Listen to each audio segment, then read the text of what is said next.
নমস্কার বন্ধুরা, বাসন্তী কিচেনে আপনাদের স্বাগত। আজকে আমরা তৈরি করব বাঁধাকপির ঘন্ট। চলো রেসিপিটা দেখে নিই। প্রথমে আমরা কড়াইতে তেল দিয়ে দিচ্ছি। ওই তেলে নুন হলুদ দিয়ে মাখা আলুগুলো দিয়ে নেড়ে চেড়ে নিচ্ছি। আলুগুলোকে আমরা হালকা লাল লাল করে ভেজে নেব। আলুগুলো লাল লাল করে ভাজা হয়ে গেছে, এখন নামিয়ে নিচ্ছি। ওই তেলে 5 ফোড়ন দিয়ে শুকনো লঙ্কা দিয়ে নেড়ে চেড়ে নিচ্ছি।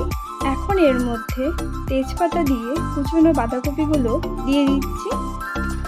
এখন এটাকে আমরা নেড়ে চেড়ে নেব। এখন এর মধ্যে লঙ্কা বাটা দিয়ে, জিরে ও আদা বাটা দিয়ে, স্বাদ মতো নুন ও সামান্য হলুদ দিয়ে এটাকে আমরা ভালো করে নেড়ে চেড়ে নেব। বাঁধাকপিটাকে আমরা এখন ভালো করে সেদ্ধ করে নেব। এর মধ্যে সামান্য জল দিয়ে এটাকে কিছুক্ষণের জন্য ঢেকে দিচ্ছি। ঢাকনাটা সরিয়ে দিয়ে বাঁধাকপিটা সেদ্ধ করা হয়ে গেছে। এখন এর মধ্যে ভাজা আলুগুলো দিয়ে নেড়ে চেড়ে নিচ্ছি। এখন এর মধ্যে কাশ্মীরি লঙ্কার গুঁড়ো দিয়ে এটাকে আমরা আবার ভালো করে নেড়ে চেড়ে নেব।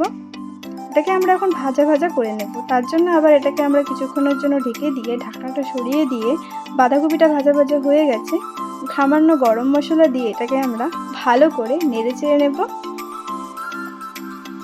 বাঁধাকপিটা হয়ে গেছে, এখন আমরা নামিয়ে নিচ্ছি। বাঁধাকপির ঘন্ট তৈরি।